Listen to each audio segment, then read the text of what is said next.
నమస్కారం, welcome to our channel. నేను మీ పద్మావతి. ఈ రోజు మనతో పాటు ప్రముఖ ఆధ్యాత్మికవేత్త మరియు న్యూమరాలజిస్ట్ శ్రవంతి గారు ఉన్నారు. ఆవిడతో మాట్లాడి మరిన్ని విషయాలు తెలుసుకునే ప్రయత్నం చేద్దాం. మీరు కూడా చూసేసి. నమస్కారం మేడం. నమస్తే అమ్మా. మేడం, యాక్చువల్ గా మనము గ్రహాల అనుకూలను బట్టి మన జాతకంలోని జాతక చక్రంలోని ఏ విధంగా మార్పులు ఉంటాయి అనేది మనం చూసుకుంటూ ఉంటాం. అయితే మొదటిగా మనం ఈ రోజు మాట్లాడుకోబోయేది గురుగ్రహం గురించి. అయితే గురుగ్రహం ఏ ఇంట్లో ఎలా ఉంటే ఎవరికి ఏ అనుకూలలు ఎలా ఉంటాయో అనేది తెలుసుకునే ప్రయత్నం చేద్దాం. అయితే మొదటిగా మొదటి ఇంట్లో ఉంటే గనక వారికి ఏ విధంగా ఉంటుందంటారు?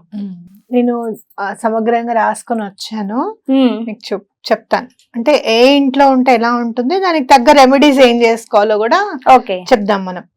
అంటే మీకు జాతక చక్రంలో గనక లగ్నం లో గురువు ఉంటే ఫస్ట్ హౌస్ లో ఉన్నట్టు అనమాట. ఇంగ్లీష్ లో గనక ప్రింట్అవుట్ తీసుకుంటే ఏఎస్ అని ఉంటుంది. ఓకేనా? అప్పుడు ఏంటి అని అంటే ఫస్ట్ హౌస్ లో ఉంటే గనక చాలా మంచి ఉన్నతమైన చదువు వస్తుందట వీళ్ళకి. అలాగే ఎప్పుడు కూడా హెల్దీగా ఉంటారట. అలాగే ఎనిమీస్ అంటే అస్సలు భయం ఉండదంట వీళ్ళకి. ఓకే, 8th ఇయర్ అంటే ఎప్పుడైనా కూడా గవర్నమెంట్ నుంచి హెల్ప్ జరుగుతూ ఉంటుంది అనమాట. అది చిన్నప్పటి నుంచి కూడా హెల్ప్ ఉంటూ ఉంటుంది వీళ్ళకి. అలాగే ఎర్నింగ్ కూడా 24 ఇయర్స్ నుంచి స్టార్ట్ అయిపోతుంది. ఒకవేళ 24 ఇయర్స్ స్టార్ట్ అవ్వకపోతే కనుక 27th ఇయర్ తప్పకుండా స్టార్ట్ అవుతుంది అనమాట. కాకపోతే ఒకవేళ లగ్నంలో గనక శని కూడా ఉంటే గనక, గురువు ప్లస్ శని ఉంటే గనక హెల్త్ ప్రాబ్లమ్స్ వస్తాయి అని అంటున్నారు. అలాగే ఒకవేళ జూపిటర్ తో గనక రాహు కలిసి ఉంటే, గురువుతో గనక రాహు కలిసి ఉంటే గనక చాలా ఇబ్బందికరమైన పరిస్థితులు ఉంటాయి తండ్రికి అని చెప్తున్నారు అనమాట. కాబట్టి అలా ఉంటే గనక రెమెడీస్ కూడా ఉన్నాయన్నమాట. ఆ రెమెడీస్ ఏంటనేది కూడా చూద్దాం. ఇప్పుడు ఏంటి అని అంటే మెర్క్యూరీకి సంబంధించింది, అలాగే శుక్రుడికి సంబంధించినవి, అలాగే శనికి సంబంధించినవి కూడా ఏవైనా పరిహారాలు చేసుకుంటూ ఉండడము. మెర్క్యూరీకి సంబంధించినవి అంటే పశుపక్షాదులని ఇష్టంగా చూసుకోవడం. అలాగే శుక్రుడికి సంబంధించింది అంటే సుగంధ ద్రవ్యాలు ఇంట్లో వాడడము, అలాగే సుగంధ ద్రవ్యాలు అంటే పర్ఫ్యూమ్స్, జవ్వాది అవన్నీ వాడడము అలాంటివి. అలాగే సాటర్న్ కి సంబంధించినవి ఏవి అంటే యాచకులకి ఎప్పటికప్పుడు దానం చేస్తూ ఉండడం, అంటే గుళ్ళకి కూడా వెళ్తూ ఉండడం అనేది చాలా మంచిది. అలాగే గోమాతలకి అంటే ఆవులకి ఫీడ్ చేయడం, భోజనం పెట్టడం కూడా చాలా మంచిది. అలాగే ఒకవేళ సాటర్న్ కనుక 5th హౌస్ లో కూడా ఉంటే, జూపిటర్ కనుక ఫస్ట్ హౌస్ లో ఉండి సాటర్న్ 5th హౌస్ లో ఉంటే కనుక తన పేరు మీద ఇల్లు ఉండకుండా ఉండాలట. అలాగే ఎటువంటి పరిస్థితుల్లోనూ సాటర్న్ కి సంబంధించినవి అంటే మేకలు అవి ఇతను వెళ్ళి కొనకూడదు అనమాట. ఇంట్లో వాళ్ళతో ఎవరితో అయినా కొనిపించాలి. ఒకవేళ సాటర్న్ కనుక 11th హౌస్ లోను 12th హౌస్ లోను ఉంటే కనుక నాన్ వెజ్, ఎగ్స్ తో సహా ఖచ్చితంగా మానేయాలి అని చెప్తున్నారు. అలాగే ఎప్పుడు కూడా నోజ్ కి అంటే ముక్కు పుడక పెట్టుకోకూడదుట, సిల్వర్ ది పెట్టుకోకూడదు అని చెప్తున్నారు. ఓకే, గోల్డ్ ది పెట్టుకోవచ్చు కానీ సిల్వర్ కి సంబంధించినవి ముక్కు పుడక లాంటివి పెట్టుకోకూడదు, అంటే ఆడవాళ్ళు అనమాట, పెట్టుకోవద్దు అని చెప్తున్నారు. ఇది ఫస్ట్ హౌస్ వాళ్ళు చేయాలి. ఓకే, అయితే మొదటి హౌస్ లో ఉన్న వాళ్ళకి మరి ఫలితాలు అనేవి ఈ విధంగా ఉండబోతున్నాయి. మరి రెండో ఇంట్లో ఉండే వారికి ఏ విధంగా ఉంటుందంటారు? రెండో వాళ్ళకి ఏంటి అని అంటే వీళ్ళు చాలా తన సహోదరులతో గాని లేకపోతే దగ్గరున్న వాళ్ళు చాలా అట్రాక్ట్ అవుతారంట వీళ్ళకి. అలాగే వీళ్ళు అంటే ఒక 30% కష్టపడ్డారు అనుకోండి, 70% రిటర్న్ వస్తాయి వీళ్ళకి, అంటే లక్కీగా ఉంటారు అని చెప్పుకోవచ్చు.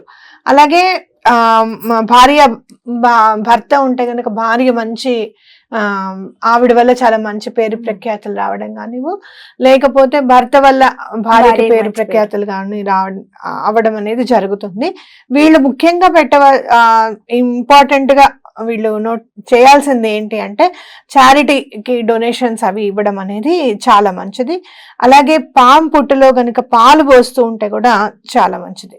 అలాగే ఏవైనా రోడ్ సైడ్ మనం చూస్తూ ఉంటే గుంటలు ఉంటూ ఉంటాయి, అవును, ఆ గుంటలు ఎవరు పూడ్చరు. అట్లాంటి గుంటలు గనక వీళ్ళు పూడ్చేస్తే కూడా వీళ్ళకి చాలా మంచి జరుగుతుంది. అంటే అర్థం ఏంటి, మేము గుంటలు పూడ్చాలా అని కాదు, నువ్వు అయ్యో వాళ్ళు పడిపోతారేమో అని చెప్పి ఎప్పుడైతే నువ్వు అదే ఎవరైనా పడిపోకుండా సెక్యూర్ చేస్తే కనుక నీకు అది మంచిది. అంటే ఎప్పుడు కూడా అవతల వాళ్ళ మంచి గురించి ఆలోచించాలి అనేది మనం ఇక్కడ తెలుసుకోవాలి. అది అయితే రెండో ఇంట్లో ఉండే వారికి ఈ విధంగా ఉండబోతున్నారు. అయితే వారికి మరి పరిష్కార మార్గం కూడా చెప్పారు చాలా చక్కగా. మరి మూడో ఇంట్లో ఉండే వారికి ఏ విధంగా ఉంటుందంటారు? మూడో ఇంట్లో ఉంటే గనక వాళ్ళు చాలా బాగా చదువుకుంటారు, రిచ్ అవుతారు, గవర్నమెంట్ ద్వారా వీళ్ళకి బాగా కలిసి వస్తుంది.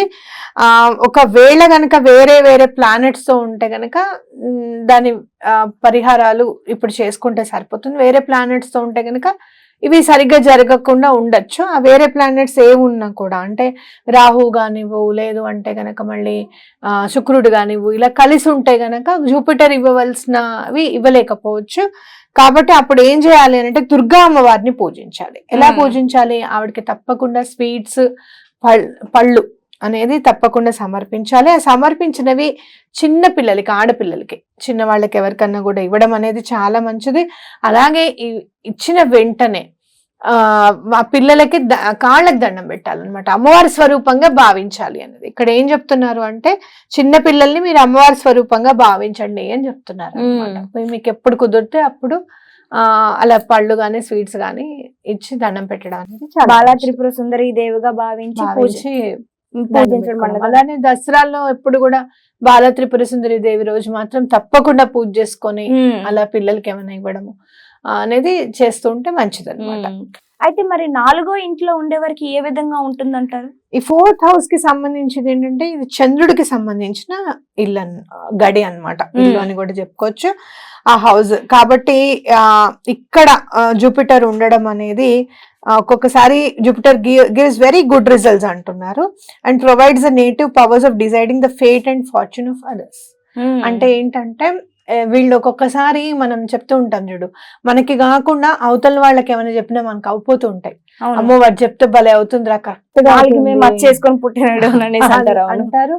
అలాగనే వాళ్ళ అనలైజేషన్ కరెక్ట్ గా ఉంటుంది అనమాట. అవతల వాళ్ళ గురించి చాలా చక్కగా కరెక్ట్ గా చెప్తారు. అలాగే వీళ్ళకి చాలా ప్రాపర్టీస్ ఉంటాయి, మనీ ఉంటుంది, చాలా మంచి గౌరవ మర్యాదలు దక్కుతాయి. గవర్నమెంట్ నుంచి చాలా ఫేవర్ గా పనులు అయిపోతూ ఉంటాయి. అలాగే ఏదైనా కూడా దేవుడి నుంచి వాళ్ళకి హెల్ప్ కావాలి అంటే దైవానుగ్రహం వల్ల తొందరగా ఆ భగవంతుడి సహాయ సహకారాలు వీళ్ళకి అందుతాయని చెప్పుకోవచ్చు. ఎప్పుడు కూడా డబ్బుకి లోటు ఉండదు.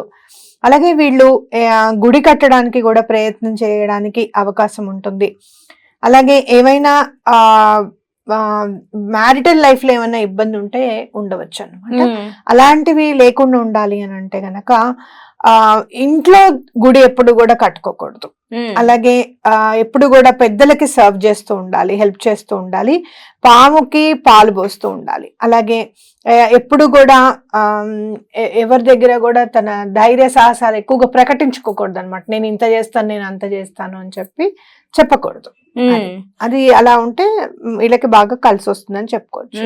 అయితే మరి 5వ గ్రహంలో ఉండే వారికి మరి ఈ గురు అనుకూలనలు ఏ విధంగా ఉండబోతున్నాయి అంటారు? ఇప్పుడు 5వ ఇంట్లో అడిగా కదా, చూస్తున్నాను. ఇది స్వస్థానం కాబట్టి, అంటే జూపిటర్ కి సన్ కి కూడా మంచి ప్లేస్ ఇది. వీళ్ళకి ఏంటంటే కొడుకు వల్ల మంచి పేరు రావడము, అలాగే చాలా ప్రాస్పెరిటీ అనేది ఉంటుంది. అట్లాగే వీళ్ళకి మిక్స్డ్ రిజల్ట్స్ కూడా అవకాశం ఉంటుంది అనమాట. అంటే కేతు వల్ల ఏమన్నా వేరే ప్లేస్ లో కేతు ఉండకూడని ప్లేస్ లో ఉంటే మిక్స్డ్ రిజల్ట్స్ అనేవి ఉంటాయి. అలాగే వీళ్ళు ఎప్పుడు కూడా ఆ నీతి నిజాయితీ మీద ఆధారపడి ఉంటే గనక వీళ్ళకి మంచి రిజల్ట్స్ వస్తాయి అని చెప్తున్నారు. వీళ్ళు ఎప్పుడు కూడా ఎటువంటి డొనేషన్స్ కానీ గిఫ్ట్స్ కానీ యాక్సెప్ట్ చేయకూడదు. అలాగే ఎప్పుడు కూడా వీళ్ళు సాధు సత్పురుషులకి మంచిగా ఉన్నతంగా వాళ్ళతో మాట్లాడి వాళ్ళతో ప్రేమగా, అంటే భక్తి పూర్వకంగా ఉండడం అనేది చాలా ఇంపార్టెంట్ అని చెప్తున్నారు అనమాట. మరి పరిహారం ఏమైనా ఉంటుందంటారా? పరిహారాలు ఇవే. వాళ్ళు ఏంటంటే రెండే చెప్పారు వీళ్ళకి పరిహారాలు. ఎప్పుడు కూడా గిఫ్ట్స్ వేరే వాళ్ళ దగ్గర యాక్సెప్ట్ చేయకూడదు. అలాగే సాధు సత్పురుషులకి వీళ్ళ దగ్గరగా ఉండాలని. మరి 6వ ఇంట్లో ఉండే వారికి ఏ విధంగా ఉంటుందంటారు?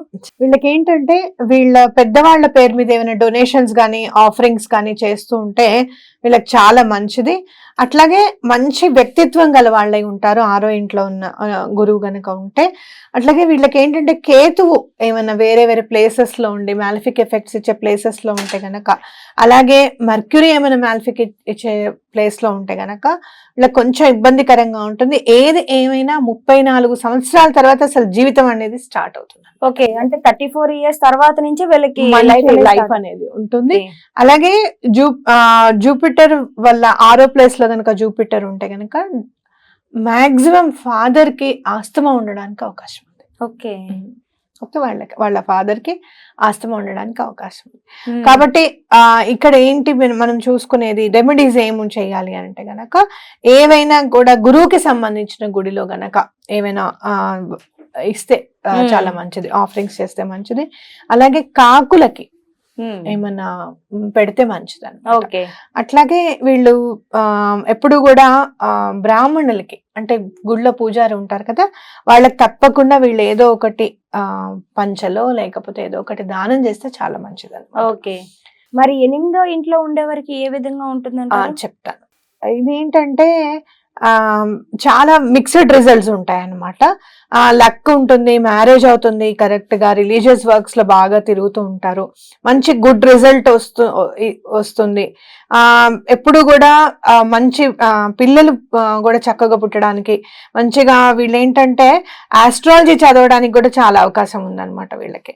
ఓకే, అలాగే వీళ్ళు ఎప్పుడు కూడా బ్రదర్స్ నుంచి సపోర్ట్ కోరుకుంటూ ఉంటారు, వాళ్ళకి వస్తుంది కూడా. కాకపోతే ఫాదర్ తో కొంచెం డిఫరెన్సెస్ ఉంటాయి. ఎప్పుడు కూడా బట్టలు దానం చేస్తే వీళ్ళకి మంచిది. ఇప్పుడు వీళ్ళు చేసే రెమెడీస్ ఏంటంటే శివుణ్ణి ఎక్కువగా పూజిస్తూ ఉండాలి, అలాగే పెద్ద పెద్ద విగ్రహాలు లాంటివి ఇంట్లో పెట్టుకోకుండా ఉండాలి.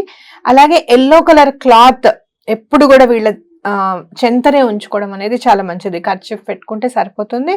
అలాగే ఎప్పుడు కూడా సాధు సంతులకి వాళ్ళ దగ్గరే ఉండిపోదాం, వాళ్ళ దగ్గరే ఉండి చేద్దాం అనేది ఉండకూడదు అనమాట. వాళ్ళకి ఏమైనా చేయొచ్చు కానీ వాళ్ళతోనే ఉండిపోతాము అనేది కరెక్ట్ కాదనమాట. అది అయితే మరి 9వ ఇంట్లో ఉండే వారికి ఏ విధంగా ఉండబోతుంది అంటారు ఫలితాలు? కొంచెం బ్యాడ్ రిజల్ట్స్ అయితే వీళ్ళకి వస్తాయి. కాకపోతే ఏంటంటే ఎప్పుడు కూడా నిజం చెప్పడానికి అనేది ప్రయత్నం చేస్తూ ఉంటారు. మంచి ఉన్నతమైన అంటే చాలా డబ్బున్న ఇంట్లో పుట్టి ఉంటారనమాట వీళ్ళు. ఎప్పుడు కూడా మరి అలా ఇచ్చినందుకు భగవంతుడికి ప్రతిరోజు గుడికి వెళ్ళాలట వీళ్ళు.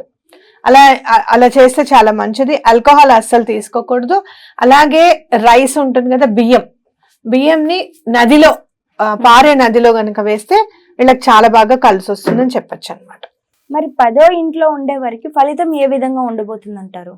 వీళ్ళకి మిక్స్డ్ అంటే 10th ప్లేస్ లో ఇట్లా ఉంటే ఇది మనం చెప్పడానికి ఉండదు. ఎందుకంటే మిగతా ఉన్న గ్రహాలన్నీ కూడా వేరే వేరే ప్లేసెస్ లో ఉంటే వేరే వేరే రకాలుగా ఉండడానికి అవకాశం ఉంది అని చెప్తున్నారు. మామూలుగా చెప్పాలి అని అంటే సాటర్న్ కి సంబంధించిన ప్లేస్ కాబట్టి, అంటే శనికి సంబంధించిన స్థానం కాబట్టి మిక్స్డ్ గుడ్ రిజల్ట్స్ కూడా ఉంటాయి కలిపి. అంటే సన్ ఇక్కడ 4th house లో ఉంటే గనక జూపిటర్ తో ఉంటే గనక బాగుంటుంది, ఇలా విడివిడిగా ఉన్నాయి అన్నమాట. కాబట్టి సాటర్న్ కి సంబంధించింది ఉన్నారు కాబట్టి వీళ్ళు ఏం చేయాలంటే ఎప్పుడు కూడా వీళ్ళ నోజ్ అనేది క్లీన్ చేసుకుంటూ ఉండాలన్నమాట. ఓకే, అలాగే కాపర్ కాయిన్స్ ఏవైతే ఉన్నాయో అవి తప్పకుండా పారే నదిలో 43 days కంటిన్యూగా వేయడం అనేది చాలా మంచిది. అలాగే బాదం పప్పులు గుళ్ళో దానం చేస్తే చాలా మంచిది. అలాగే ఎప్పుడు కూడా పెద్ద పెద్ద విగ్రహాలు ఇంట్లో పెట్టుకోకుండా ఉండడం అనేది ఇంపార్టెంట్. అలాగే గంధం బొట్టు నుదుటికి ధారణ చేస్తే రోజు చాలా మంచిది అన్నమాట. అది మరి 11వ ఇంట్లో ఉండే వారికి ఏ విధంగా ఉండండి? 11వ ఇంట్లో ఎలా అంటే వీళ్ళకి ఎనిమీస్ అంటే వీళ్ళ రిలేటివ్సే ఎనిమీస్ గా ఉంటారన్నమాట. కొంచెం వైఫ్ వల్ల కూడా ఇబ్బందిగా ఉంటుంది, సిస్టర్ వల్ల ఇబ్బందిగా ఉంటుంది, ఫాదర్ తో ఇబ్బందిగా ఉంటుంది. ఎప్పుడు కూడా అప్పులు అనేవి ఉంటూ ఉంటాయి, కంఫర్టబుల్ లైఫ్ అనేది ఉండకుండా ఉంటుంది అని చెప్పి రాస్తున్నారు. కాబట్టి వీళ్ళు రెమెడీస్ చేసుకుంటే చాలా మంచిది. ఎప్పుడు కూడా బంగారం వేసుకొని ఉండాలి. మా దగ్గర ఏముందండి అని అంటే 1 గ్రామ్ బంగారం అన్నా కనీసం ఏదో ఒకటి ధారణ చేయడం అనేది చాలా ఇంపార్టెంట్. అలాగే బ్యాంగిల్స్ రూపంలో కాపర్ బ్యాంగిల్ వేసుకుంటే చాలా మంచిదని చెప్తున్నారు. అలాగే ఎప్పుడు కూడా రావి చెట్టుకి నీరు పోయడం అనేది చాలా మంచిదని చెప్తున్నారు. కాకపోతే ఆదివారం నాడు రావి చెట్టుకి నీళ్లు పోయకూడదు. నీళ్లు పోయమన్నాం కదా అని ప్రతిరోజు కాదు, అర్థమైందా? వాటి ఆకులు అవి తెంపేయడం, ఆకులు కింద పడిపోతే వాటి మించే నడుచుకుంటూ వెళ్ళడం, అలా కాకుండా కొంచెం రావి చెట్టు దగ్గర కాస్త నీట్ చేయడం అలాంటివి చేస్తే కూడా మంచిదన్నమాట. ఓకే, అంటే సేవ అనేది చాలా ఇంపార్టెంట్. మరి చివరిగా 12వ ఇంట్లో ఉంటే 12వ ఇంట్లో గురువు అంటే వ్యయంలో గురువు ఉన్నట్టు అనమాట. కాబట్టి ఎలా ఉంటుంది అని అంటే అంత బాగానే ఉంటుంది. రిలీజియస్ ప్లేసెస్ కి ఎక్కువ వెళ్తూ ఉంటారు, హ్యాపీగా ఉంటారు, కంఫర్టబుల్ గా ఉంటారు, చాలా వెల్దీగా ఉంటారట. అలాగే అంటే సాటర్న్ కి సంబంధించిన బిజినెస్ ఏమన్నా చేయకుండా ఉండడమే బెటర్ అని చెప్తున్నారు. Avoid furnishing falls evidence in any matter. ఎక్కడ కూడా ఎప్పుడు కూడా తప్పుడు ఎవిడెన్స్ ఇవ్వడము, అయ్యో వీడు కాపాడబడతాడు కదా అట్లా ఇద్దాంలే, తప్పుడు ఎవిడెన్స్ ఇద్దాం అనుకోవడం అనేది చాలా పొరపాటు. అట్లాగే ఎప్పుడు కూడా రావి చెట్టుకి నీళ్లు పోయడం అనేది చాలా మంచిది. ఇందాక నేను చెప్పినట్టు కొంచెం అక్కడ ఊడవడం చేయడము, అక్కడ నీట్ చేయడము చాలా మంచిది. సాధువులకి సత్పురుషులకి దగ్గరగా ఉండడం కూడా చాలా మంచిది. అలాగే వాటరును కొంచెం సోంపు, పడుకునేటప్పుడు ఏం చేస్తారంటే కొంచెం నీళ్లు దాంట్లో కొంచెం సోంపు వేసుకొని మీరు పడుకునే రూమ్ లో పెట్టుకోవడం అనేది చాలా మంచిది. అందరూ చాలా అడిగే క్వశ్చన్ ఏంటో తెలుసా, మళ్ళీ ఆ వాటర్ ఏం చేయాలండి? చెట్లలో పోయడం అనేది చాలా ఇంపార్టెంట్. ఎందుకు అని అంటే గనక ఇది రెమెడీగా చెప్పబడింది.